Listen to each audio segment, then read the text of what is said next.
Hello everyone, कैसे हैं आप सब। उम्मीद करती हूँ हमेशा की तरह आप सब बहुत अच्छे होंगे। दोस्तों, रोज़ की तरह आज फिर से लेकर आ चुकी हूँ बहुत ही यूज़फुल वीडियो। आज की वीडियो में हम कुछ ऐसे टिप्स और ट्रिक्स देखेंगे जो आपके काम को बेहद आसान बनाएंगे, साथ ही साथ ढेरों बचत भी कराएंगे। तो वीडियो को एंड तक ज़रूर देखिएगा, वीडियो बहुत ही ज़्यादा इंटरेस्टिंग होने वाला है। अगर पसंद आता है तो लाइक शेयर ज़रूर करिएगा। तो चलिए ज़्यादा बातें ना करते हुए आज का ये वीडियो स्टार्ट कर लेते हैं। आज की मेरी पहली टिप है, इस तरीके के जो स्टील के जो नए बर्तन हम जब खरीदते हैं तो आप देखते होंगे उसमें स्टिकर लगा रहता है। अगर इसको हम लोग इस तरीके से हटाते हैं ना तो वो हटता नहीं है, काफ़ी ज़्यादा इसका जो गम होता है ना वो स्ट्रांग होता है। या फिर अगर हम किसी चाकू से या फोक से उसको हटाने की कोशिश करते हैं तो वो खरोंच के निकलता है, मतलब उसके जो नीचे का जो पेपर होता है ना वो चिपका ही रह जाता है, क्योंकि इसका जो ग्लू होता है ना बहुत ज़्यादा स्ट्रांग होता है, जिसकी वजह से वो निकलता नहीं है। तो छोटी सी टिप है जिससे आप इजीली इसको रिमूव कर सकते हैं। तो यहाँ पर आपको करना है फ्लेम ऑन, और उसके ऊपर जो भी बर्तन है जिसमें स्टिकर आपको रिमूव करना है वो आप रख दीजिए। 5 से 7 सेकंड के लिए आपको उस बर्तन को गैस पे रखना है फ्लेम पर, और किसी पकड़ के सहायता से आप उसको पकड़ लीजिए। उसके बाद नाइफ आप लीजिए और कुछ इस तरीके से आप उसको रिमूव करिए। बहुत ही आसानी से जो स्टिकर है ना वो आपका रिमूव हो जाएगा। बिल्कुल भी उसका जो पेपर नीचे का जो चिपका रह जाता है ना बर्तन में, वो भी नहीं चिपकेगा आपका। ईज़िली वो जो है पूरा गम के साथ आसानी से निकल जाता है। तो आई होप ये वाला टिप आपको ज़रूर यूज़फुल लगेगा। और हल्का फुल्का अगर गम रहता है तो आप उसको स्क्रबर की हेल्प से जब धोएंगे तो वो ईज़िली निकल जाता है। तो उम्मीद करती हूँ ये वाला टिप आपको ज़रूर यूज़फुल लगा होगा। तो चलिए देख लेते हैं अगली टिप कौन सी है। यहाँ पर हमें लेना है एक बाउल, और उसमें आप जो भी यूज़ करते हैं शैम्पू, वो आप शैम्पू यहाँ पर ले लें। तो शैम्पू आपको उतना लेना है जितना आपके बालों की ज़रूरत है, मतलब आप अपनी लेंथ के हिसाब से जब आप हेयर वॉश करते हैं ना तो जितना शैम्पू आप लेते हैं उतना आप ले लीजिए। उसके बाद हमें एक चीज़ और ऐड इसमें करनी है, इसमें हमें ऐड करना है चीनी। चीनी जैसे कि मैंने कहा कि आप जितना शैम्पू की क्वांटिटी ले रहे हैं ना उसका 1/4 हिस्सा हमें चीनी लेना है। तो अगर शैम्पू की क्वांटिटी बढ़ती है तो आप चीनी की क्वांटिटी को भी बढ़ा लीजिएगा। उसके बाद इसको अच्छे से मिक्स कर लेना है। अब आप सोचेंगे इसको हमने क्यों बनाया है, ये मिक्सचर हमने क्यों तैयार किया है। अभी जैसे सर्दियों के मौसम है तो इसमें हमारे बाल बहुत ज़्यादा रफ हो जाते हैं, जिसके लिए हम कंडीशनर का यूज़ करते हैं। कई बार ऐसा होता है कि हमारे पास कंडीशनर नहीं है, तो आप शैम्पू में अगर चीनी मिलाकर उसके बाद अपने हेयर वॉश करिएगा ना तो जो काम कंडीशनर करता है सेम वही वर्क ये चीज़ करेगा, ये सॉल्यूशन करेगा। बहुत ही ज़्यादा जो आपके बाल है ना सिल्की सॉफ्ट और शाइनी बनेंगे। तो एक बार ज़रूर इसको ट्राई करके देखिएगा। अगर इमरजेंसी में आपके पास कंडीशनर नहीं होता है तो आप ये वाली टिप को एक बार यूज़ करके देखिएगा। अगली टिप में हमें यहाँ पर लेना है एक बॉटल। तो बॉटल आप पानी की ले सकते हैं या फिर कोल्ड ड्रिंक की बॉटल, आप कोई सी भी जो भी बॉटल आपके पास हो वो यहाँ पर यूज़ कर लीजिए। उसके बाद इसका जो स्टिकर है ना वो हमें रिमूव कर देना है। इसके बाद हमें लेना है एक चाकू, और उसको आप गैस पर अच्छे से गर्म कर लीजिए। तो मैंने यहाँ पे गर्म कर लिया है।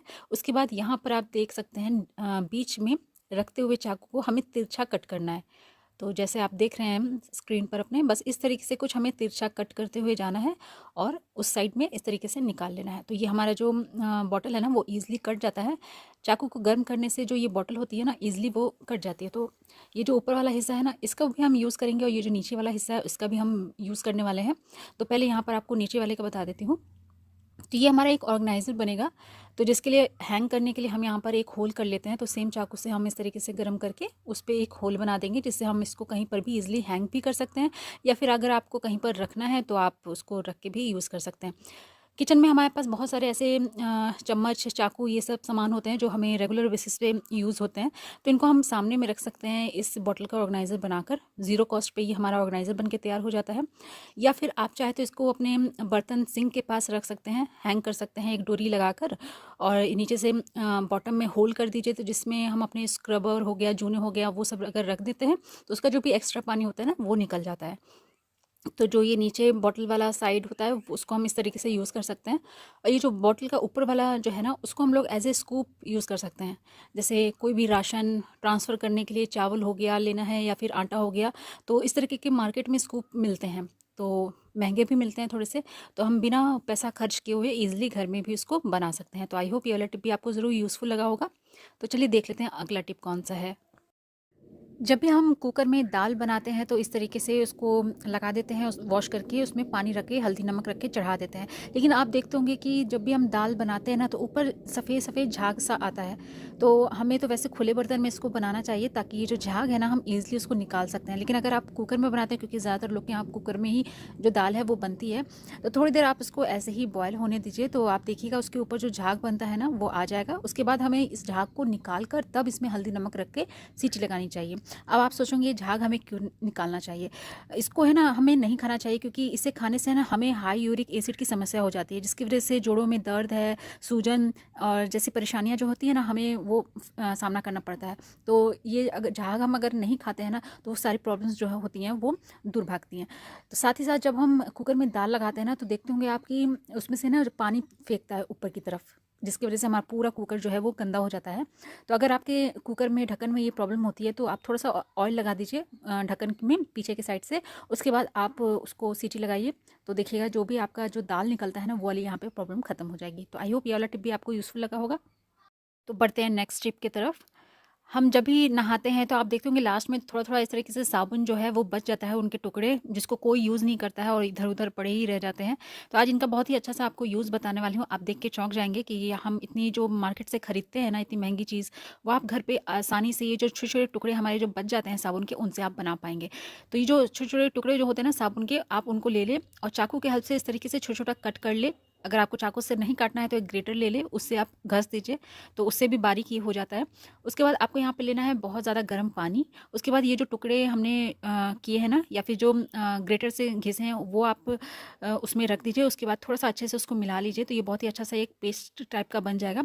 उसके बाद यहाँ पर हमें लेना है कुछ पेपर, तो पेपर को आप इस तरीके से कट कर लीजिए। उसके बाद आप यहाँ पर ये जो हमने बनाया है ना साबुन का, उसको इस तरीके से चम्मच की मदद से पूरे पेपर में आप इस तरीके से लगा दीजिए, दोनों साइड लगा दीजिएगा।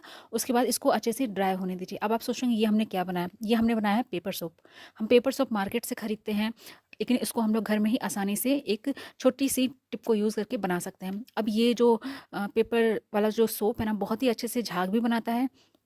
इसको हम कहीं पर भी यूज़ कर सकते हैं, कहीं पर अगर ट्रैवल पे जा रहे हैं या फिर बच्चों को हम स्कूल में दे सकते हैं। लंच करने से पहले वो इससे अपने हैंड को वॉश कर सकते हैं और अपना फिर उसके बाद लंच कर सकते हैं। तो ये बहुत ही यूज़फुल एक चीज़ हमारे लिए बन जाती है बेकार पड़े सामान से। तो आई होप ये वाला टिप भी आपको यूज़फुल लगा होगा। एक बार इसको ज़रूर ट्राई करके देखिएगा। तो चलिए बढ़ते हैं अगले टिप की तरफ। अगली ट्रिक में हमें चाहिए यहाँ पर कलछी। तो यहाँ पर मैंने कलछी ले लिया है और एक पुराना सॉक्स ले लिया है। उसको पहले ही मैंने यहाँ पर भिगा लिया है। या अगर आप चाहें तो बाद में भी इस पे पानी के कुछ छींटे रख के भिगा सकते हैं। उसके बाद हमें ऊपर की तरफ लाते हुए यहाँ पे रबर बैंड से इसको अच्छे से टाइट उसको बांध देना है।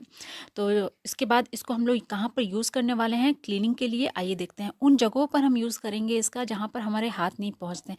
बहुत सारी ऐसी जगह होती हैं पतली-पतली जहाँ पर हमारे हाथ नहीं पहुँचते हैं, वहाँ पे क्लीनिंग करने में हमें बहुत ज़्यादा दिक्कत होती है। कई बार हमारे हाथों में, उँगलियों में चोट भी लग जाती है। तो जैसे आप देख सकते हैं यहाँ पर हमारा हाथ बिल्कुल भी नहीं जाएगा, वहाँ उन एरियो में भी ये जो हमने टूल बनाया है ना, ये क्लीनिंग बहुत अच्छे से करता है। तो ये सारी जो जगह होती है ना जिनको हम अवॉइड करते हैं हाथों से साफ़ करने के लिए, तो ये जो कलछी से जो हम साफ़ करेंगे ना इस तरीके से मोजा लगा के, तो बहुत ही आसानी से ये सारे कॉर्नर्स में, कोनों में जाकर ये साफ़ करता है। तो आप देख सकते हैं कितनी सारी जो है ये गंदगी इसमें निकली है। तो आई होप ये वाला टिप भी आपको यूज़फुल लगा होगा।